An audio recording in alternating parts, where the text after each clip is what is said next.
I'm Mibo. I'm the founder of the Young Africa Vision. Welcome to this episode of Young Africa Today. In today's episode, I'm introducing you to Riaan Rautenbach. He is a very experienced businessman who's been doing work all across Africa. Then he started using all this experience to design a mobile app that helps companies all across Africa that are in the transport business to optimize their loads so that there's no truck needed to run empty at any point in time. Riaan also has a very interesting vision for Africa. So I hope you enjoy this interview. I'm born South African, but I've lived and worked in 5 African countries and mainly in the milling industry. I have been exposed as well a lot into African markets, both formal and informal markets, and agriculture as well. Companies that I worked for is maize and flour milling, and I've also distributed stock feeds and pastas, biscuits, and a lot of other products, packed sugar, etc. And I've traded with about 12 African countries, neighboring countries that are supplied with flour, maize meal, and other products.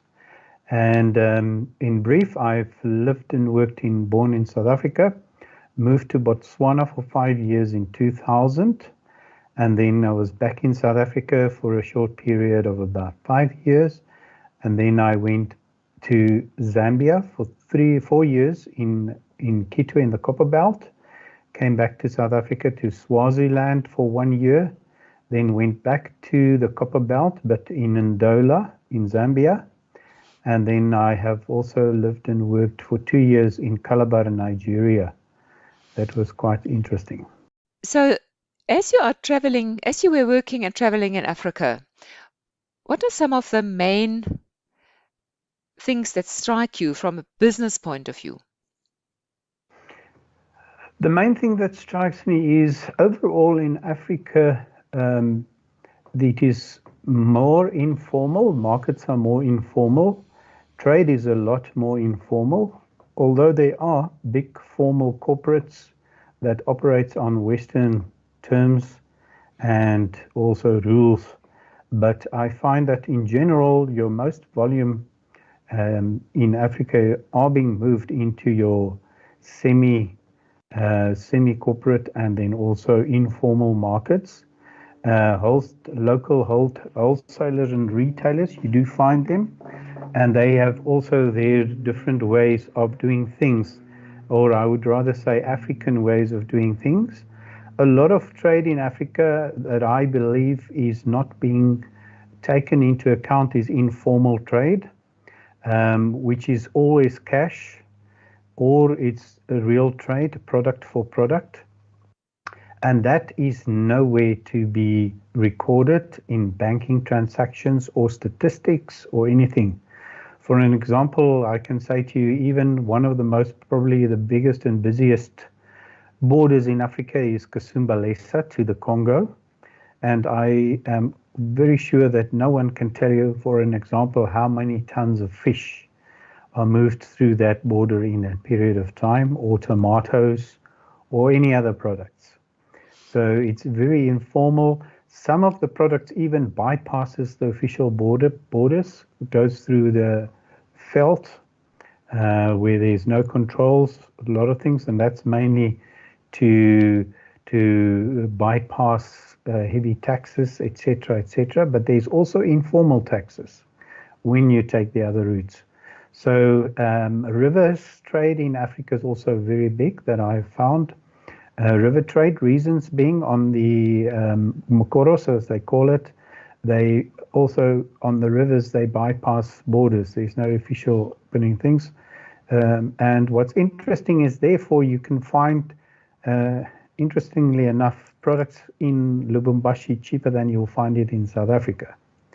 And it's mainly because of these taxes that are being evaded. Africa, there's plenty of land, there's plenty of water in countries like Zambia and even in Zimbabwe. I've got big hope for Africa's future. This is very interesting. So what you are saying in essence is that if we look at, for instance, the the statistics that we see about the economies in Africa is that they are in all probability wrong, because they are not taking account of all the informal trade that's actually going on, and that probably or possibly the economies in Africa are much bigger and much more productive than what the figures that we see from institutions that are keeping track of the economic activity in Africa can show. Would you think that that's true?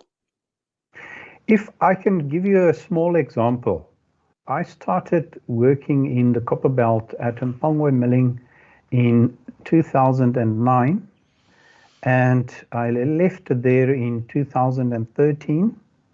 I lived and worked then again from 2013 to 2017 in Ndola, which is 60 kilometers, at another milling company, Olympic Milling. Now, if I recall, my first year at Mpongwe Milling, I bought about 80+% of maize from commercial farmers in Zambia. And whilst when I left there, I bought about 40% of the maize from commercial farmers, and about 60% of the maize was bought from informal farmers, smaller farmers that set out in rural areas. And by the time I went to Olympic Milling, I bought last year I left Olympic Milling close to 80% of my maize from these local farmers. They were called in those years small scale farmers, but I tend to say they're no more small scale. If they can supply a maize mill of that capacity, of about 80% of the maize in a year, there is definitely a change happening. Quality-wise, I was a lot of times confronted and questioned by the commercial farmers.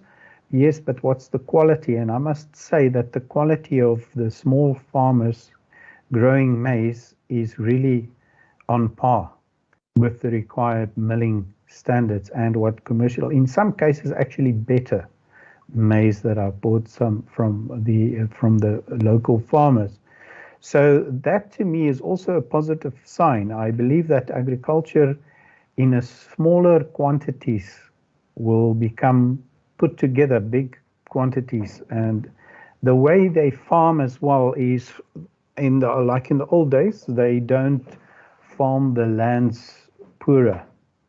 Like your commercial farmers has to put in, for instance, if you look at the Orange Free State in South Africa or anywhere else, they buy in a lot of chemicals to put into the soil to keep it fruitful, to grow their crops.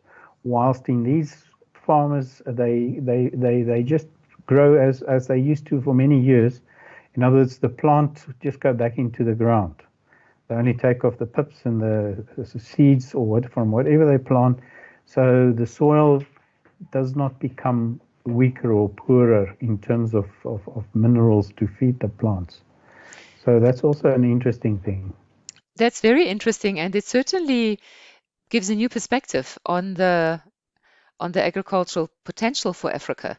Now, when you were in Nigeria, were you also working at a milling plant? No, I was also working at a milling plant in Nigeria. Their staple food is flour, porridge they make from flour. And they have started trials with GMO modified wheat, because Nigeria is not wheat climate.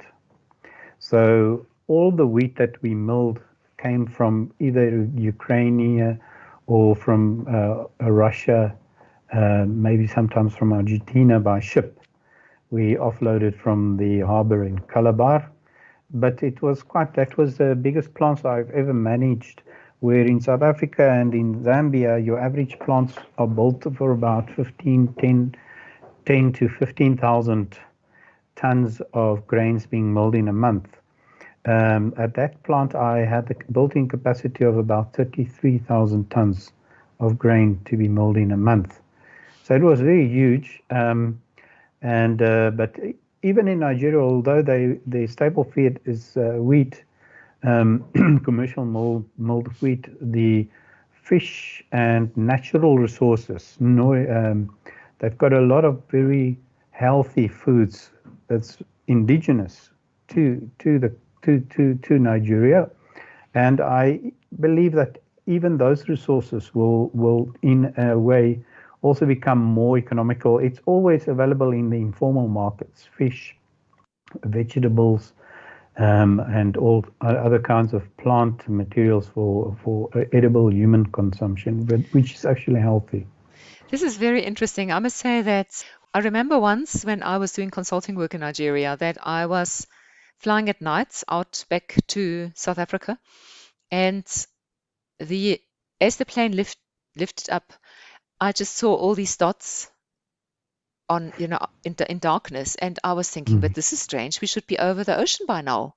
And Mm. and I realized that there were ships. There were, as far as my eye could see, there were lights of ships that were importing things into Nigeria. And one of my passions is to really see how can we how can we restore the balance in terms of having at least as many ships exporting things from Africa as we have ships importing things into Africa. And if you're telling me that all the grains that you were milling there were literally imported, it does beg for the question that if Nigerians would simply change their diet Yes, to more yes, healthy food, they yes. didn't, they could change a bit of a outflow of capital. And so these are just some of the conversations that I think that we as people living in Africa need to have. Yes. No, there's loads of potential to first of all to become completely independent from the rest of the world in terms of food supply, um, and there is a definite shift. I worked for a big corporate in Nigeria, but they believed in backward integration, which is flour milling mainly. They have later invested in uh, thousands of hectares farming. I can't remember exactly how many for sugarcane. And as we speak now, after I think about 10 years term, they have two sugar mill plants in Nigeria where they used to import all the sugar consumption in Nigeria. And there's over 200 million people. So that is happening. Cassava as well, the same company that I work for, they had put up a cassava plant, a milling plant in Kanu, if I remember correctly. And there's also other projects they working on edible oils.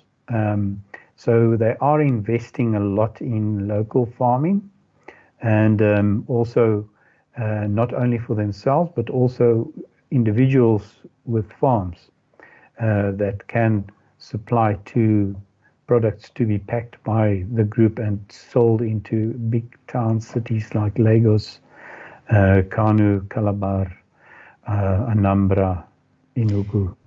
Very interesting. So tell Mhm. me, just this particular company, is it owned by Nigerians or is it an international company?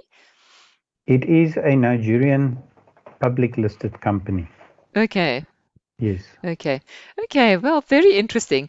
I know that we have very limited time, and I definitely want you to talk about your very interesting project that you started working on since you left the milling industry. Could you maybe Yes. tell our viewers about what live freight is all about? Yes. Life rate I have specifically developed to enable any person on the street that's got a cell phone, or as we say, a smart device, to become an entrepreneur by either moving cargo or transporting cargo in the whole of Africa and the rest of the world. Um, it is a cloud tech application. It's not available on the Play Store or on the Google Play Store or the iStore. You have to register on our web page because we need to verify all our users for various reasons. And then after the registration process is completed, they can download the application on their cell phones. So you just need a basic cell phone that's got internet connection. The app is very light, only uses about 500 kilobytes not megabytes, kilobytes storage on your phone. It's very fast. Through tested by Google, we can handle 80,000 and more transactions per second. And now to explain how it works, on the cargo supplier application is written in such a way that an individual or a company can use this application to expose any type of road freight cargo to transporters. And then the transporter application is also designed for anybody that has a vehicle to transport goods by road, from a motorcycle, one-ton pickup, to any, your superlinks, stotliners, tankers, cooler trucks, all of the type of vehicles we accommodate on the application, and all of the cargo categories. So and that is in short. So the application brings the two parties together. The cargo supplier uses the app for free, completely, no payments, and we want loads on the app to be exposed for anyone with vehicles to transport it. So they capture by Google Map pickup address and delivery address and the cargo category, cargo weight, and a lot of more information, insurance on the freight if it's required, etc. Then the transporter can find the loads by just typing on their application, find loads, and then they can select or put in any city or town in Africa, and then they can find loads just by clicking on that on Google Maps up to 100, 200 or 300 kilometers around any town. They will find loads that's available. They can then quote for those loads on the application. The application has a standard quotation format which they complete. That's then being sent to the owner of the cargo. He can compare the quotations and decide which ones he's going to accept. And the ones that he's not accepting, he'll just reject them. And then the transporter, if it's a company, you can also register as an individual on the transport application or as a company. If you're a company, you can add your loading planners below you if you're the manager, and they then in turn add the drivers below them. Then they can, if they successfully quoted for a load, they can then allocate a load to a driver on the app, so you don't even have to do any phone calls. We cut out all the phone calls. It's all data, so it's the cheapest way of communication available currently in the world, is just using data. And then they do a small payment to Life Rate for any cargo below 2,500 kilograms. In South Africa, for example, they just pay us 1 cent per kilometer, which is, you won't find it anywhere else at that rate. For bigger loads, they will pay 50 cents per kilometer to a maximum of 500 Rand. And that is in itself less than the phone calls that we save them by using our application. The other good thing then about the application is the driver that's being assigned to the load will get an SMS to look at his pending cargo. And then once the driver is assigned, he starts his delivery by clicking on the app, and the app generates from his GPRS coordinates. So he doesn't even type a message, you just say start transit, and it will drop a yellow pin where he starts the transit. You can do a single drop or you can do multi-drops on the application for one vehicle, and then everybody can follow. There's no phone calls, where's your driver? And the driver doesn't have to phone someone, I'm here, I'm there, or even the owner of the cargo will then see on his app as the cargo supplier where his cargo is moving and when it's delivered. And even the driver's manager or his controllers will see where he's busy. So everybody is in the picture on the movement of the cargo. Once the driver reaches final destination and deliver it, he can take a picture from his cell phone of the proof of delivery, upload it to that load, and then the transport company will rate the cargo supplier on 3 criteria. He will rate him on communication and on how the information and detail was about the load, because that's important that the drivers, transporters knows what they're transporting. And the last one, payment. So if you get a bad rating, obviously the people will review doing work for you on our application. And then also the cargo supplier will rate the transporter on his timeousness on the pickup and delivery, and he gets a rating on the appearance of the driver and the vehicle, and a rating on how the goods was handled in transit, and then also communication. So ongoing, everybody will see everybody's rating, like Airbnb, like Uber. So thereby we mitigate business risk. People taking chances will not be able to use it. But the main aim here is to enable anyone to partake in the logistics in South Africa on road freight on the same level. So even if you're an individual, you can compete with anyone else. You were now saying South Africa. Is this not available across Africa? We are available in 19 African countries at the moment. Okay. We are available in Nigeria, and then from Uganda, all the countries, including Uganda, down south from Uganda. So will one find that on the website, on your website? Okay. Yes. Okay, that sounds amazing. I really see that this is something that can create a very, very useful tool for building a livelihood for many, many thousands of transport companies or transporters across Africa. And I particularly like the fact that you can do this whether you have a bike or whether you have a truck. That's really great. And I was wondering about backpacks, if we can add backpacks to the mix. Yes, we can look at that. For on-foot transport for home deliveries. Yes, and I think as well in Africa where this will become very handy is in the rural areas in Africa. Yes, that's what I'm thinking. Someone who wants to move something from a rural area into the markets can just take the chance and put it on the app as a load.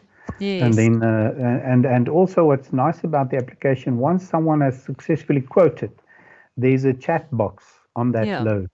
So they can start chatting to each other like WhatsApp. Okay. As well, very cheap, yes. Okay. There are some small courier companies that have started using ours as a software. Yes, yes. So the lady, for instance, in the office that captures all the parcels, she uses our app and capture all their parcels on the app on the one drop. Okay. And then the guy who's in charge of the 3 or 4 vehicles that they do their courier companies work for, he has registered as a transporter. Okay. So all they do is they just ignore anything else on the app. Yes. They just he will quote for his own company. Yeah. And she will approve his quote and he will assign a driver, and she will then typically, instead of having expensive on-site servers, software, he will just then send the recipient a screenshot. Okay. Here, your good has been delivered. And it's on when the tracking is always available. So she can even give them always on the tracking updates on WhatsApp by sending the recipient updates on where the driver is. Yes. Easy. But yeah, that sounds really amazing. Now, we have a couple of minutes left on our interview, and I started this Young Africa Today show because I really believe that we people living in Africa need to work together to define the vision of this Africa. How do we want this continent to look like? How do we want our continent to look like? What is the Africa we want? And so I'm going to ask you if you can maybe just in a few, just think a little bit about what is the vision for Africa that you would love to see happen? Interesting question. No, I look forward to give my view of it. I've read a couple of books. I'm going to strange, but I've read a couple of books from universities and Africans written on economics, on agriculture by Africans. The first thing is I think we must forget about Western rules and standards, number one. That creates friction because Africa is different from the rest of the world in many ways, yet positive, some negative. But I think if we take the positives from Africa in terms of the trading, informal trading, informal ways of doing transactions, we will have to get that onto technology. And by that, I'm not saying now we change it to Western standards and things. We just use this as a vessel for Africa to still continue doing business the way they do it. So wallets is one thing that comes to mind. If you have a wallet on this and they come to an agreement to do trade, and instead of using money to pay, because banks are not all over Africa, especially rural Africa, where there's a lot of activities and productivity going on. As I mentioned in the beginning, it's not being recorded, but that will enable them. And there are some of these softwares already available. I know that there's one specifically for farmers in Africa to move their products, and like we have now with Life Rate to enable them to do things, so that they continue doing and using their structures as is, but just improve it by using technology. That is very exciting. I'm sort of wondering if you could mention some of the books that you were talking about, or some of the authors, so that our viewers can know about them. That would be helpful if you can think of one or two. I'll just quickly, while we are here, go on that. There's one book that's called Emerging Africa. Mm-hmm. And The Great Rift, there's also a quite nice book. So The Great Rift. Okay. To come back to what we want to see, the same applies for medical equipment, medicines. If I believe technology is going to open up doors for Africa by reaching out to all of the people in the less cost way possible. Least costs to everybody, because in Africa, to buy data is expensive for an average African. That's why our app is so light and using so little data. So cloud technology is the future nonetheless. So and then I believe that there's a lot of improvements in terms of infrastructure needed in Africa. Roads specifically, there is also a lot of articles. Uganda is doing quite well lately with infrastructure expansions, roads specifically. And if we look at Rwanda, what's happened in Rwanda, it's one of the top developing countries in the world today. A few people realize there's even a stock exchange in Rwanda. And I think the Western world tends to overlook a lot of these things in Africa, but there is a shift. There is a shift. And I think especially with what's happening in the world is definitely a shift. We've got the riches in Africa. And I think agriculture can play a far bigger role than what it's currently playing in Africa. Africa should be able to feed their own quite easily. I wouldn't say easily, but with some work, it's possible that can be done, because the land is arable. And we have so many indigenous plants that is actually a lot more healthy than what we know. There's a pepper in Nigeria, pepper soup they make with scented leaves. They call it scented leaves. And I have actually used that for malaria and some other, when you're not too well, if you drink that soup, it gives you a good go. So there's a lot. There's not enough time to go into the details there. But in a nutshell, I think if there's good ears to listen to Africa and what Africans want and how they want it, we will do a lot better. I can quickly give you a very good example. I started working in Botswana and I realized I'm the only South African there. I'm an African, fortunately. I was born in Africa. But I don't speak Tswana. So I started learning, and I said to myself, I must learn the language, because if I'm the only guy here and I'm in charge of this whole plant, taking all the responsibility, but I can't hear what they say. So I started learning slowly, and I started interacting and getting to know my staff on a personal level, not like socializing, but at work. Who are you? How's it going with your family? And I started greeting everybody in the morning when I walked to the office. I always walked through the warehouse and through the milling plants, greeted the people. And then later on, my culture, I didn't greet them. I was waiting for them to greet me, because we, as our culture, it's good manners to greet someone first. And they didn't greet me back. Unfortunately, I didn't query them. I went to the HR manager, Jacobeth Jabia. I said to her, listen, but the people are not greeting me. But I greet them every morning. She says to me, yes, you're the boss. They're busy with work. If they greet you first, it means they disrespect their work. They drop their tools and they greet you and they start conversation. That means they have no respect for the work. But if you've greeted them, it means you have given them permission to engage with you. So that's why I will always have to greet them first. Then it's to them like, yes, the boss has greeted me or the manager has greeted me. Now I am allowed to talk to the manager and leave my broom or leave my good morning, sir, how are you doing? So these are small little things which are hampering us a lot, and we are not even realizing it.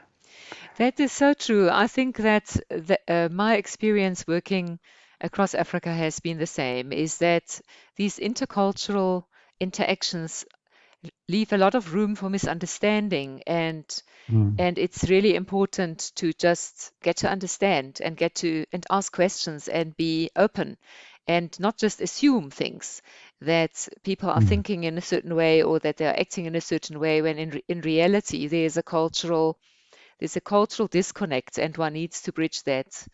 So thank you, Riaan. This was really very interesting. I'm very excited about your app, and I really wish you and all the companies using it and all the drivers that are going to be looking for loads on it all the best. And thank you very much for your time. Raniel, thank you very much. It was a pleasure to be with you on this interaction, and I trust you and your whole vision for Africa as well. All the best, and I believe that you will succeed. Just never give up. Thank you very much. That's a typical wish for any entrepreneur, I suppose. Yes. Never give up. We just don't never give up. Okay, yeah. thank you. No, that's Thanks. Good. Thank you so much. Okay, bye. I hope that any one of you who has listened to this and who is looking for an opportunity to do business will just simply sign up for Live Freight and start transporting goods, or start making sure that your goods are known so that people can take it to wherever they need to go. We are in a very interesting time. Like Riaan said, what Africa needs, the vision for Africa, is really around making use of this new technology, building new systems to suit the culture, not trying to impose things on top of the ways that people are doing, using agriculture as one of the key economic drivers, and being very respectful of the culture in Africa. Thank you very much for watching. See you in the next episode.